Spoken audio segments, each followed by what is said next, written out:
Saudara-saudara sekalian, saya ingin ucapkan terima kasih atas kerja keras semua menteri dan semua wakil menteri Kabinet Merah Putih yang saya pimpin ini. Kita adalah satu tim, tidak mungkin ada keberhasilan tanpa kerjasama tim yang baik. Ya, mungkin kita masih prihatin tim nasional sepak bola kita belum berhasil, tapi kita yakin pasti akan lebih baik di saat-saat akan datang. Ini juga ada tim yang baru, ya kan, pelatih baru, tim teknis baru. Jadi saya percaya kita akan mencapai hal yang baik. Sepak bola ini adalah sesuatu yang penting karena rakyat kita memang merasakan bahwa sepak bola itu menggambarkan tekad kita, menggambarkan semangat kita. Indonesia tidak boleh dianggap remeh oleh bangsa manapun di dunia, termasuk terutama di hal-hal seperti olahraga.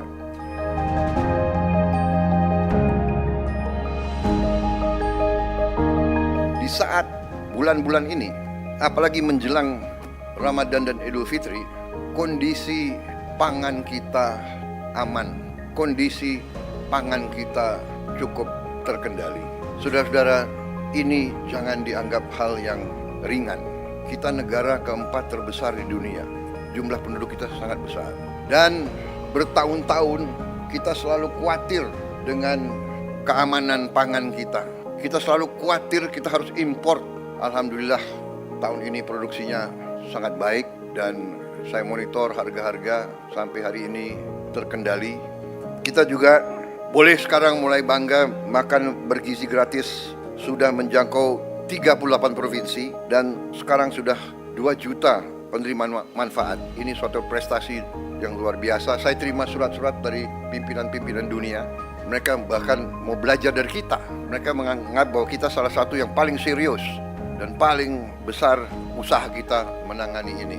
Kemudian salah satu yang luar biasa juga, kita berani meluncurkan Badan Pengelola Investasi Danantara Indonesia. Dan saya tegaskan bahwa setiap saat pekerjaan dan semua kebijakan Danantara ini harus bisa diaudit, harus bisa diawasi, harus bisa dipertanggungjawabkan setiap saat oleh siapapun yang menginginkan. Saya juga melihat bahwa kita sudah mulai meluncurkan program cek kesehatan gratis untuk setiap warga negara. Saya kira ini juga salah satu terobosan saya kira di dunia. Tidak semua negara punya program seperti ini. Kemudian kita juga mengeluarkan peraturan pemerintah nomor 8 tahun 2025, yaitu kewajiban menyimpan devisa hasil ekspor sumber daya alam di dalam negeri. Kalau sudah berjalan, ini akan menambah devisa kita 100 miliar dolar 1 tahun. Kemudian kita juga sudah putuskan, kemarin saya resmikan juga peluncuran bank emas pertama di Republik Indonesia. Kita memiliki cadangan emas ke-6 terbesar di dunia. Ke-6 terbesar di dunia. Tapi kita baru punya bank emas baru tahun ini. Berapa minggu lalu saya resmikan. Kami sudah putuskan juga untuk membangun tahun ini, kita harap segera akan mulai dibangun 200 sekolah rakyat berasrama untuk SD, SMP, SMA berasrama, dan ini sekolah berasrama ini diperuntukkan untuk kaum yang kurang mampu khususnya. Jadi kita dengan ini kita hendak memutus mata rantai kemiskinan. Anak orang kurang mampu, anak orang miskin tidak boleh miskin.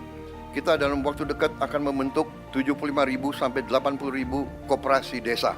Kita ingin ekonomi desa, ekonomi rakyat yang paling bawah bergerak dengan cepat, memobilisasi kekuatan yang kita punya untuk menggerakkan seluruh ekonomi, dan ini akan ada suatu dampak yang sangat besar.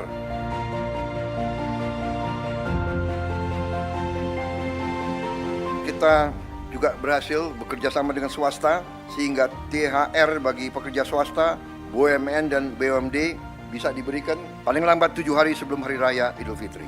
Tahun ini pemerintah juga menaruh perhatian khusus kepada para pengemudi dan kurir online yang untuk pertama kalinya akan menerima bonus Hari Raya. Juga THR dan gaji ke-13 bagi 9,4 juta aparatur negara.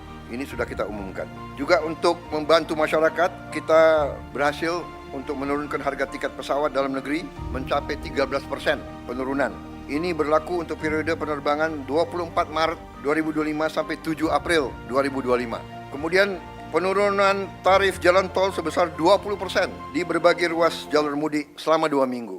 Juga diskon 25% penurunan harga untuk tiket kereta api sesuai tanggal yang ditentukan. Juga saya ucapkan terima kasih beberapa kementerian lembaga mengeluarkan kebijakan untuk membantu mengurangi beban masyarakat dengan memberi bantuan mudik gratis, hingga juga ada diskon mencapai 50% untuk provider seluler dari Kementerian Komdiji.